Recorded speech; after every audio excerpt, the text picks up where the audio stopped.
Hello. In OBS, there's two buttons. One says start streaming and the other one says start recording. And I haven't in a while, but I do stream on Twitch under a different name. And I have this fear that one day I'm going to accidentally hit start streaming and I'm going to fucking do a private video journal on my Twitch. So I check it religiously whenever I start a video. I'm looking because it's set now. I can see it's recording, not streaming. But one day, I'm just gonna be on a Twitch stream saying something crazy. Been a weird, I guess, week. I don't know when I posted this last one. It's been a weird couple of days. Uh,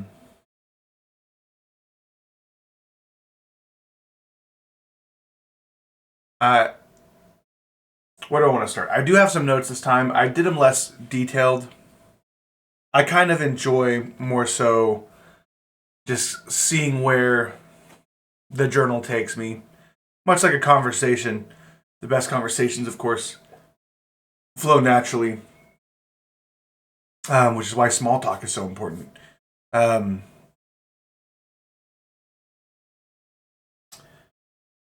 I have had 3 panic attacks this week, and that's weird for me. I've never had panic attacks before. I've had a panic attack before, but I don't have them regularly, and so it's hard to know what to do. First one I had, I was just laying in bed. That one lasted damn near all night. I couldn't go to sleep. Felt like I was gonna die. Thought I was having a heart attack, which, like, my fat ass, you know. And then I had another one when I was leaving the gym. Thank God I was already leaving because I don't think I couldn't have kept working out through it. Because your heart, or at least for me, and I don't even know, they might not be, maybe what I'm describing is a panic attack. I'm not a doctor. My mom is, incidentally, she had a degree in psychology. She seems to think they were panic attacks based on what I told her. So, but yeah, I was leaving the gym, started my heart beating out of my chest. I hit my shoulder on this corner, and had a little bit of a bruise and a scratch because I hit it so hard trying to get out of there. Probably looked insane, just drenched in sweat. I sweat a lot when I go to the gym, which, I mean, good thing. That's a W in my book. But yeah, that one was pretty minor. I got to my car and just my weight out of it. The third one was at work. That one was horrible. I had to leave. I told my managers, hey, this is really awkward. But I feel like I'm dying. And yeah, I got somebody to cover my shit, and I just got out of there. So I've had 3 of those. I hope that's the end of it. I hope it's just maybe a stress-induced thing. If I start having these chronically, oh my god, that's gonna be such a drag. But you can only take it one day at a time. So I'll figure that out as I go. I've kind of learned some things you're supposed to do when you're having a panic attack to help ground yourself and kind of get out of it. And whether people say it out loud or not, I feel like people who have never had a panic attack, I think I've probably been like this before. When you hear about somebody having a panic attack, maybe you even subconsciously have this thought it's pretty dramatic. That's pretty dramatic. But it really, I mean, when you're having one, it's it doesn't matter how much willpower you have or how whatever. It's it's like you're out of control, of your body, of your heartbeat. Yeah, to an extent of your thoughts, not exactly, or at least not in my experience. It's not like I couldn't control my thoughts, but intrusive thoughts were popping into my head more rapidly than usual, certainly. So yeah, I mean, that shit sucks. It's not very good. And I don't even think mine were that severe based on some stuff I've read. People on Reddit and stuff talking about panic attacks. So it could be worse. And I, I think that it's probably just a stress-induced thing. I don't think I'm going to keep having them. One can only hope. Drink check, by the way. I don't have the kickstart today. Keeping it simple. Got the zero sugar green tea citrus, Lipton. Delicious. I go through so many of these. It's actually insane. First ingredient's water. I still need to drink more water. I know I said that last time. I need to drink more water, but I still need to drink even more water. You might, and you might not, notice that my voice sounds a little bit different. I'm not tired. I've been trying to practice speaking from the diaphragm more. Projecting more and allowing myself, not closing my mouth so much, like internally when I'm speaking. Opening up my whatever. Just trying to like capture some of the natural resonance and projection of my voice. I don't know why. I don't know why I started doing that. I don't really have a problem with my voice. I don't dislike the way I sound. I used to, but then I was just like, dude, who fucking cares? Honestly. I don't know how long into a YouTube video you're supposed to go without swearing. I think I probably cuss too much. That's something I could work on. Here's something. And to wrap up the panic attack things, that's really all there is to say about it. I mean, I don't like them. They're spooky. If you have them, sorry to hear it. You probably are better equipped to deal with it than I am.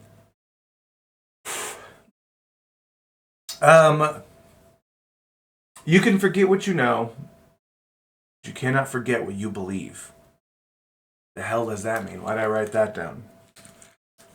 The capital of England is London. I bet most people in America know that. Even people who aren't good at geography probably know the capital of England is London.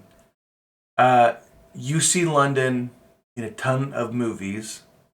It's a very famous city. It has a lot of landmarks. So even if you haven't been to London, you have an idea that London is there. Does that make sense? If I ask the average American what the capital of Portugal is, most people who aren't into geography or who aren't well studied or who haven't been there probably won't know that the capital of Portugal is Lisbon because it's a much less famous city. When you think about Lisbon, you probably don't know what's there. I don't. I mean, I know it's the capital of Portugal. I assume there's like docks and shit, maybe a cathedral. Educated guess, but like Lisbon, that's something that I know through memorization that the capital of Portugal is Lisbon. I know through belief, if you want to say it that way, that the capital of England is London. Like I've been to the capital of Macedonia, which is Skopje. So I know experientially through belief that the capital of Macedonia is Skopje. I've never been to Serbia. Don't know I think the capital might be Belgrade. I could be wrong about that. I think it's Belgrade. But even then, I don't know. I know to the extent that I've tried to memorize it because I am really into geography. But what does this mean practically? Because obviously I didn't bring up this point to talk about European capitals. What I mean to say is,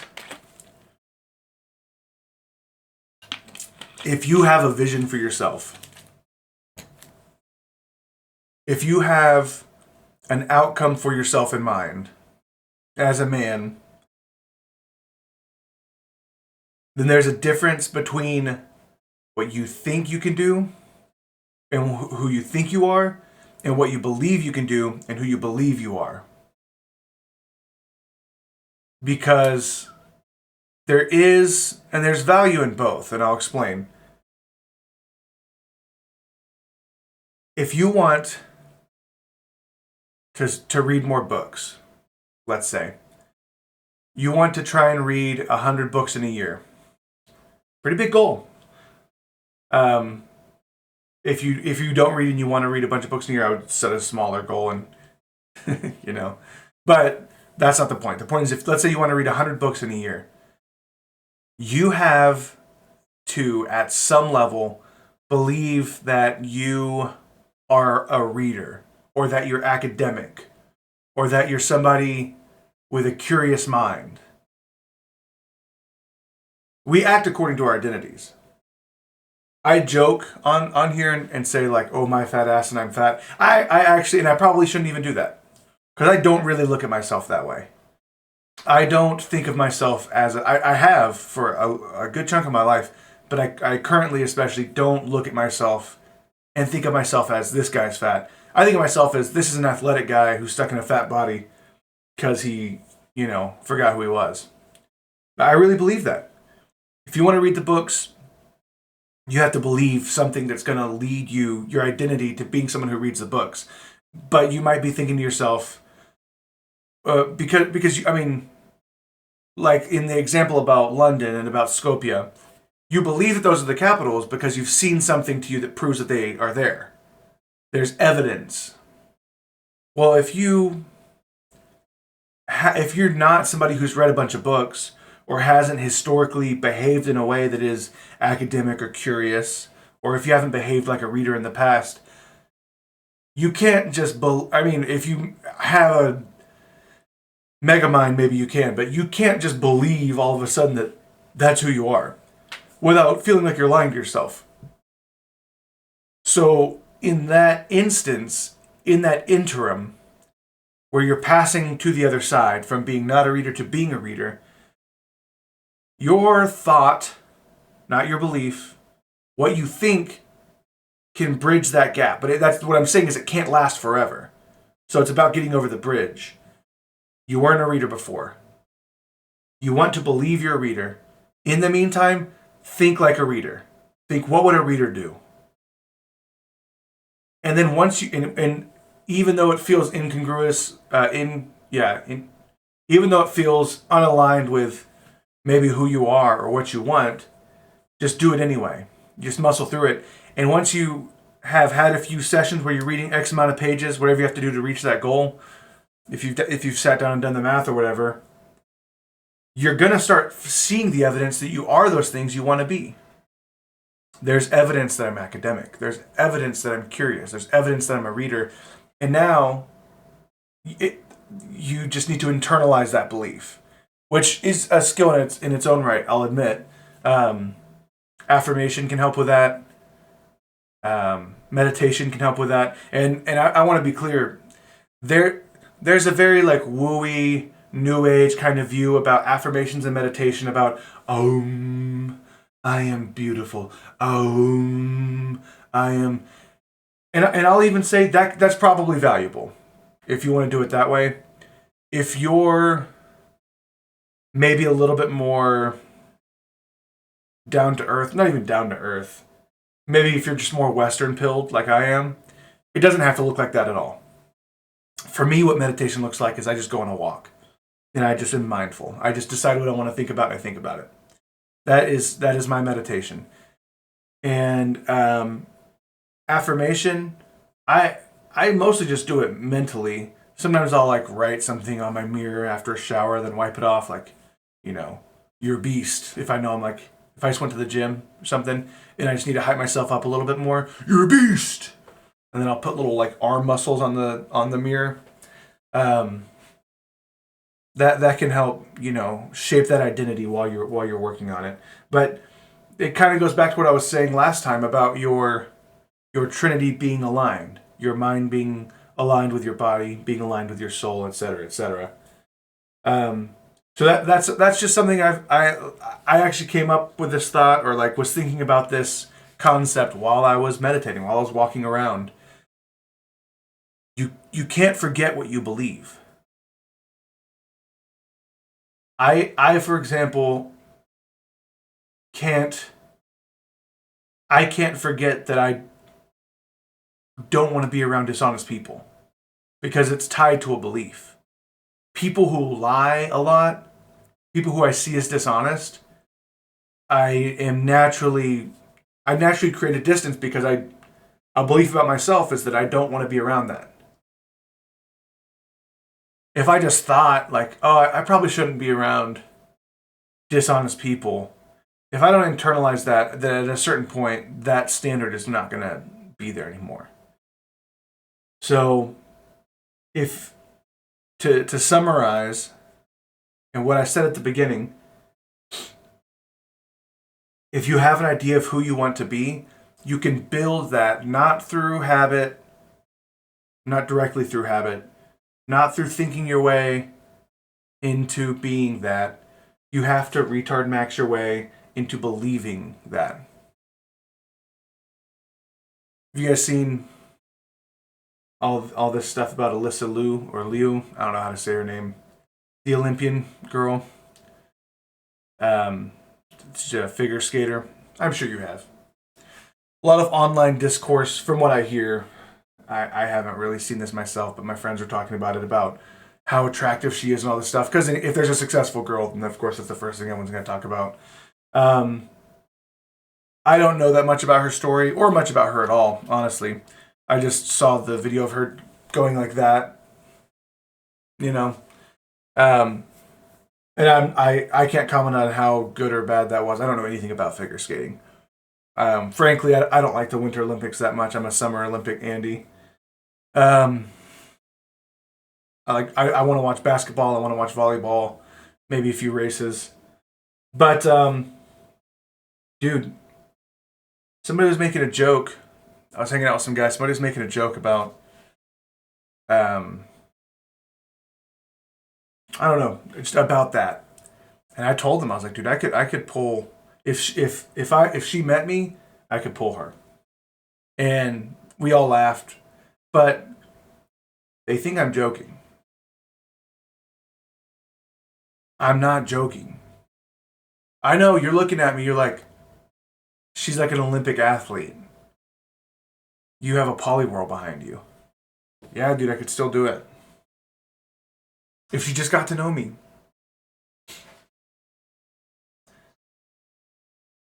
You have to be that delusional about some things. You really do. And you might be saying, well, if you know it's delusional, then you don't really believe it, do you? No, I actually do believe it. I would be willing to be proved wrong.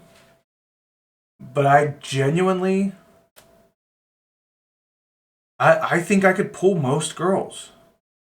If they got to know me, if I was in the right setting, if I just tried hard enough, I actually think that about myself.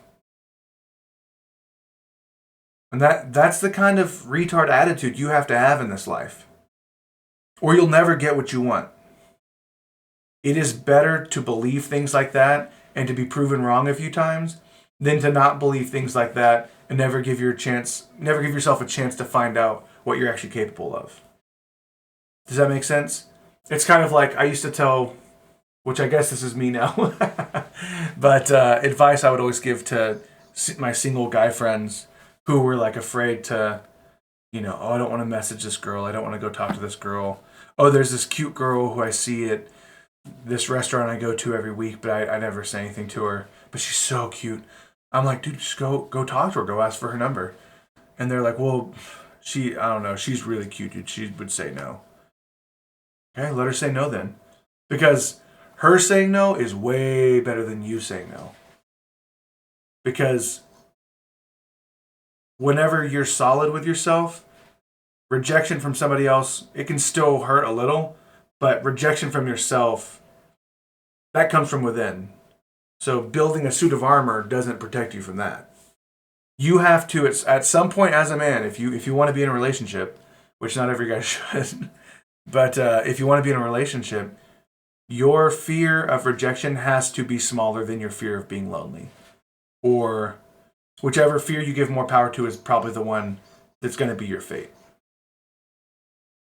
Wait, I said that backwards. The other one's going to be your fate. No, that's not even right. The point is, if you're more afraid of being rejected than being lonely, then you're going to be lonely. That's the point. And if you're not going to be lonely, you're going to end up with a girl that you don't like that much because you settled. Because you didn't go talk to the girl at Chipotle who you thought was cute. So I could pull her. She would just have to get to know me a little. She could teach me how to skate. That could be a good source of cardio for me. Probably rough on my ankles, but that comes with the territory. I'm sure she knows some rehab tips. We could talk about hair. I could figure it out. Speaking of cardio, I have been starting to. So I don't weigh myself. I just don't do it. I haven't weighed myself in years, so I don't know how much I used to weigh. Don't know how much I weigh now. Don't know if I give myself the old eye test. I let the doctors worry about how much I weigh, and I don't have health insurance, so they can fuck off. Just American shit. But I pay attention to the way I look and feel. And I've definitely been feeling better, especially this past month, just with some diet and exercise changes. But I'm actually starting to notice, you won't be able to see it because it's not really in my face yet. So I probably look the same, but shirts, I saw a picture of myself yesterday. And it's the same shirt that I'm wearing right now. It's a faded Budweiser shirt that I bought for a Halloween party. But I'm wearing the shirt in the picture, and my belly's like popping out. It doesn't. It goes over my boobs and then falls past my belly now. It's a good feeling. It's a good feeling when you can see the progress. It's also a trap, though. I mean, you have to keep going when you can't see the progress. And I, in the past, have lost a bunch of weight. Between 100 and 150 pounds, I lost at one point. And I've gained, frankly, most of it back. But the sad thing about losing all that weight back then is that, one, I did it for the wrong reasons. I was just depressed, and I just wanted to. I thought that if I could lose enough weight, I could do two things. I could love myself when I wasn't able to, which didn't work. I mean, I do love myself now, but it wasn't because of that. And two, that I could be attractive, which, don't get me wrong, there is some merit. Like, obviously, the more in shape you are, the more attractive people will find you generally. But you have to believe you're attractive, or you're just not attractive. You're not gonna live up to the potential of what you could be. But because the way I was working out, the way I was viewing my weight, the way I was viewing my image, it didn't have anything to do with what I wanted for myself, I guess. I didn't care about my health. I didn't care about whether I thought I was attractive, whether I liked the way I looked. Because the truth is, I like the way that I look more now than I liked the way I looked when I was that weight, when I had lost all that weight. Because I hated myself so much, and I was so in my head about everything. And what's sad is, even after losing 100 to, I don't know the exact number, like I said, but it was a shit ton of weight. And people who were around at that time could attest. I would look in the mirror and I could not tell that I had lost weight, which is flabbergasting. If you go back and look at pictures, I see how skinny I was, and I was like, how could I possibly have tricked myself into thinking that I hadn't lost weight? I literally looked like the person the old version of me had eaten. That's how much different it was. But I didn't feel different. Whereas this time, I like to think my head's screwed on a little bit straighter. I'm not being a little fucking sad boy. I've only been at it really for just a little over a month now. Only lost just a little bit of weight, I bet. Probably, if I had to guess, let's see, probably losing between 2 to 4 pounds a week at this rate, which that'll slow down, I know. But we'll say 3, because I've been working out every single day, right? And I've been eating pretty healthy. I've been eating smaller portions. So let's say 3 times 4. So let's say I've lost 10 pounds. I can tell. I look in the mirror and I'm like, wow, I look better. So if I get to, a place similar to where I was last time, who knows how confident I'll be. It might be OP. God might have to nerf. I rebuke that. God, please don't nerf me. I don't want to be nerfed. I want to max out my stats if it is your will. But yeah, huge W for that. It feels great. Feels great to look great. Feels great to feel great. Still need to drink more water. I do not know why. I used to guzzle water like a camel. And for some reason, this go around, I'm just having trouble with it. In the morning, I want to have like 3 glasses of water when I wake up. And this morning I didn't. I've kind of been slacking. I'm gonna do it after this. That's locked in. Dude, I drink that first glass of water, pour the second one, Brita filter. Dude, I get like 3/4 away there and I'm like, ooh. I'm like gagging. I'm like, what is this, bro? It's water. Why are you gagging? Pause. It's just water. I can't drink 3 glasses of water? Something's wrong with me.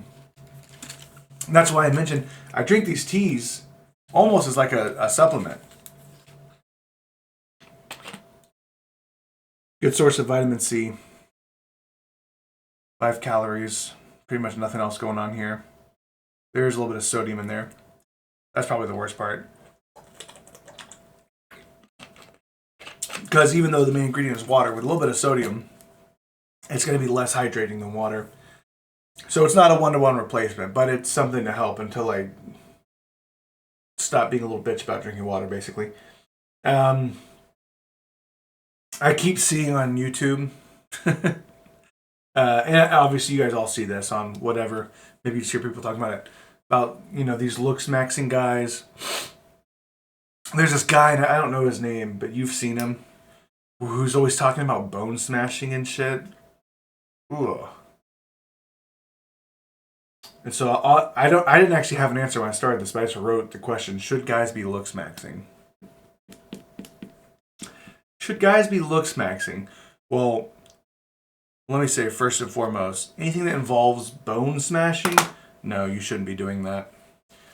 You shouldn't be bone smashing. Should you be looksmaxxing in other ways? Doing the stone on the jawline, like rose oil in the hair and the whole... Should you be mewing? That shit. Should you be learning the rule of thirds and buying new clothes? The answer is, depends. Depends on what you believe about yourself. Because if you want to looksmax to enhance what you got going on, yeah, good dude. Yeah, do it.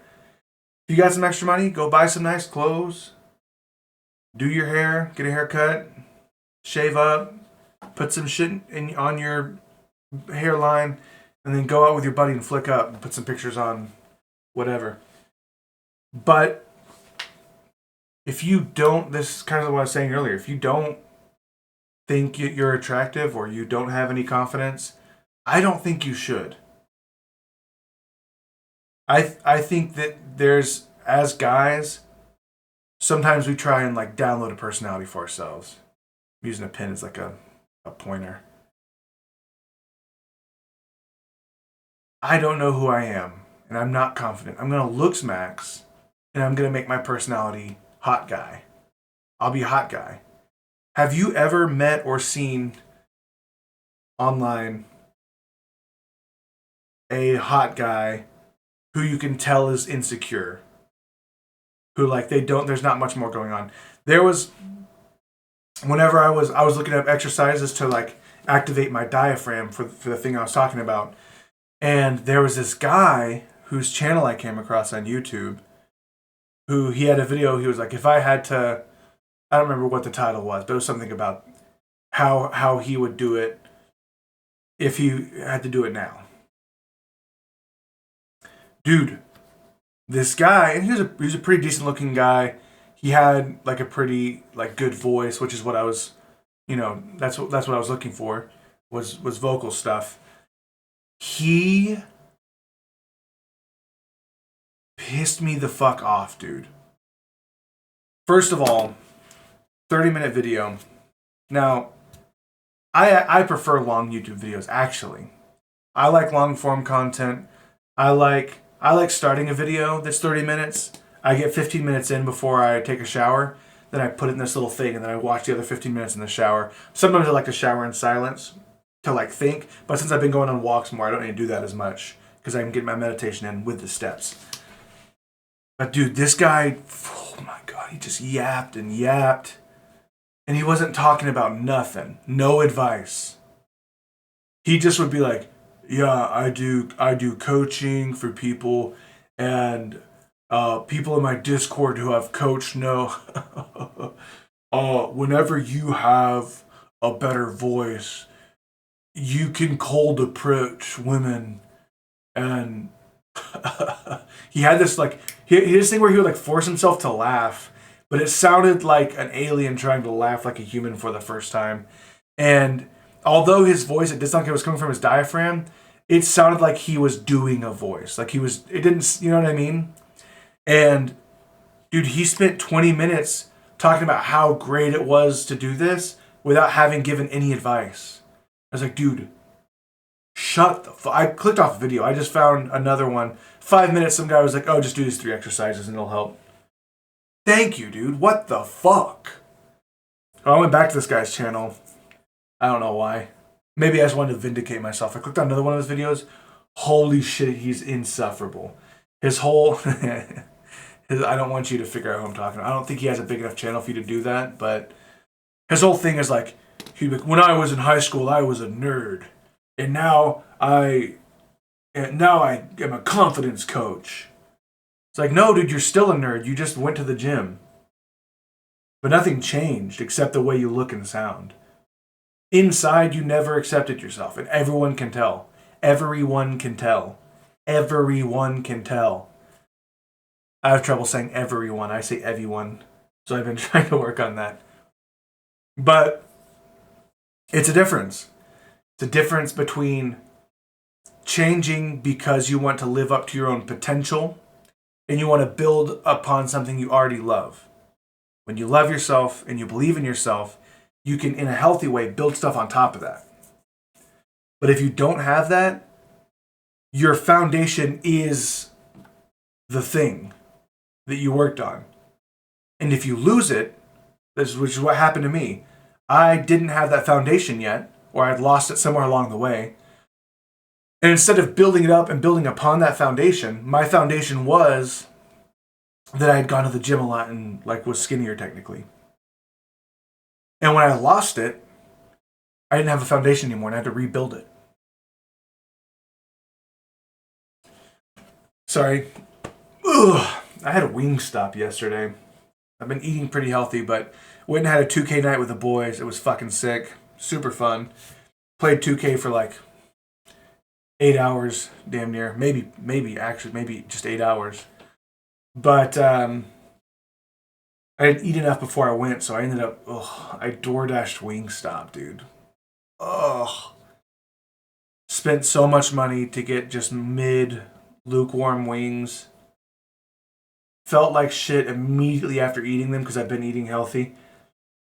I woke up in the middle of the night last night. I almost threw up. I was like, ugh. I had like this just taste in my mouth. Had to wake up, mouthwash, water. Yeah, dude, it's brutal. And I think there's a metaphor there. I'm trying to piece it together.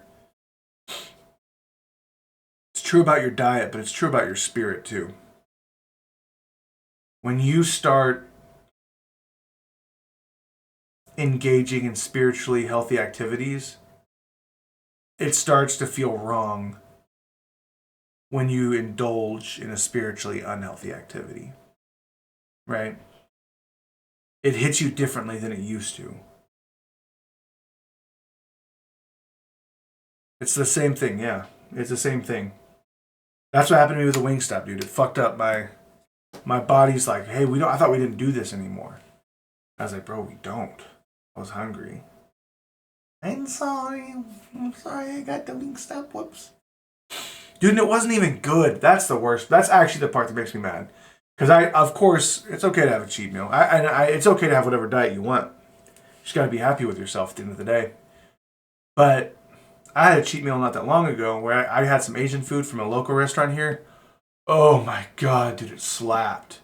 I love Asian food, and I'm a simple boy, man. I just like me some orange chicken or some General Tso's chicken, some wonton, not wonton. Yeah, like a ragoon type thing, rangoon. I had some of that, and like, yeah, it sat a little weird, but dude, it tasted so good. So I wasn't mad at it. The Wingstop, dude. I had to go through all that. It didn't even taste good. The fuck? It ain't right. I deserve better. So do you. If you have a good wing joint in your city or in your town, go buy some wings from there. Keep them in business. Because if not, you're going to be stuck eating from Wingstop and Buffalo Wild Wings your whole life. And you'll think back to whenever you didn't go to that place. And you'll hate yourself for it.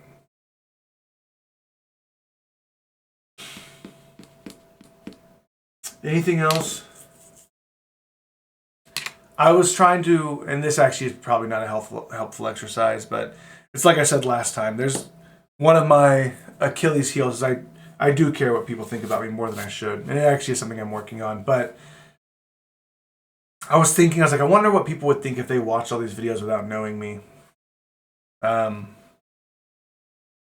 I was like, what would I think? I think if I was watching these and I didn't know me, I'd be like, why isn't this guy talking more about his divorce? He mentions it in pretty much all the videos, but he doesn't talk about his wife that much. He doesn't talk about the divorce that much. What if he's going through this divorce? His wife cheated on him. Why is he talking about whether or not he could pull Alyssa Lou? Why is he talking about how Wingstop fucked him up? Why isn't he? Dude, like, the fuck you gonna do? You know? You have conscious and subconscious energy, and more of my subconscious energy than I like is dedicated to processing the grief of, like, mourning my marriage, if you want to put it that way. So I can't also give all my conscious energy to that. That's just the truth. I can't sit around and just feel sorry for myself, and I can't just sit around all day and just talk and think about, oh, she's gone. So it is what it is. Like, I'm working through it, and at the end of the day, the only thing that can heal me from that is time. I've done everything on my end I can do to heal from that for now, and the rest will come with time. And me talking about it more will not help. Me talking about it more than I already do will not help. I talk about it to people outside of journaling. I talk to my family, talk to my friends. People have questions. Hey man, how are you doing? Has she said anything? Has anything happened? People, whenever I mentioned my panic attacks, one of my friends was asking, oh, was it because of her? And I'm like, I don't know. There wasn't any triggers. They just kind of happened. But it links back to that starting. So, I mean, that's why I say it's probably stress-induced. So I don't want to give the impression that stuff doesn't affect me at all, or that it doesn't matter. But it's more just about what I was talking about. I think in the very first one of these I posted, maybe the second, there are things that I can control, and there's things that I can't control. I have to put all of my energy into the things I can control. And what I find is the more I do that, I can't directly influence this outer shell of things I can't control. But if I'm influencing to the greatest of my ability the things I can control, it actually starts to branch out and lead to more favorable outcomes for the things I can't control. But it can't always do that, and it won't always do that. And sometimes you're going to do the best you can and do the best things you can, and things will still turn out shitty, and you have to be okay with that, because that's what life is. And if you sit there and mourn yourself consciously and you wallow,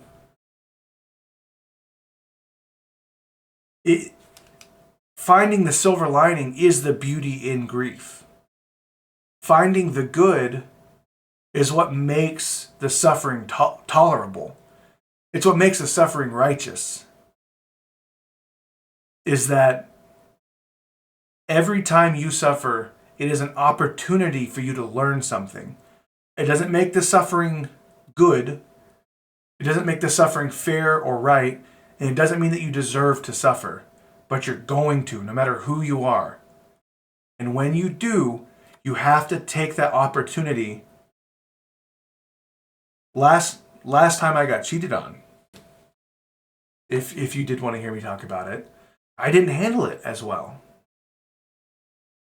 And the grief of that has led me to now,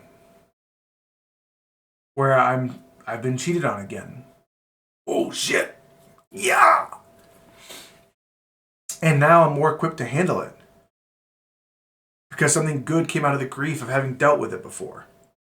Is I know, hey, last time when you did this, it wasn't helpful. Last time you focused too much on this and not enough on this, and it wasn't good. It took you longer to heal. It took you longer to be better. Dude, I'm 30. I don't have as much time to waste as a lot of people in their 20s. Or their teens, even. No, I'm not old. I joke, but 30's not old. I don't care. I see the videos of people. When were you born? 19. Bum, bum, bum, bum, bum, bum. They're in Jurassic Park. It's a funny meme, but it's not reality. Like 30's not that old. You're in your 30s. You're still young.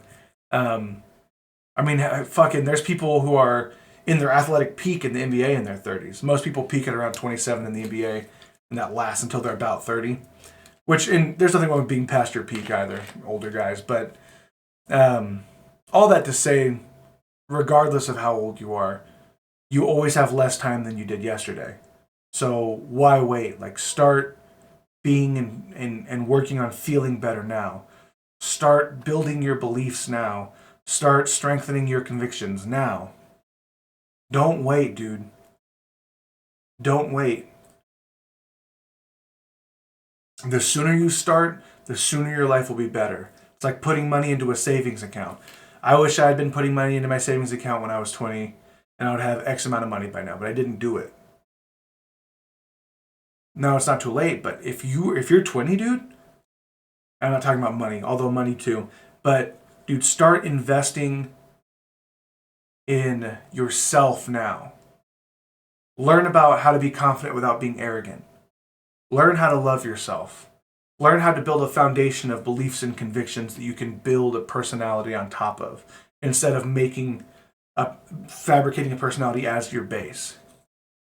Learn how to pursue the things that you love in a healthy way. Learn how to let go in a healthy way. Because it took me too long to learn it, frankly. If I learned that in my early 20s, the whole of my 20s would have been better. You know, I liked my 20s, but there were some dark times in there. My 30s aren't going to be like that. So anyway, much love. What is today? Today's Sunday. Day of rest, the Sabbath. I got some big plans. Going to hang out with the homie and his girlfriend tonight. Might have a few beers. Haven't had beer in a while, so hopefully that doesn't sit the way that Wingstop did. But should be an awesome day, dude. Got work in the morning, which I'm excited for. I love work in the mornings. The vibe is just so chill compared to night shifts. But dude, let's get after it. Let's have a fucking great week. Go with God. Love yourself. Don't goon.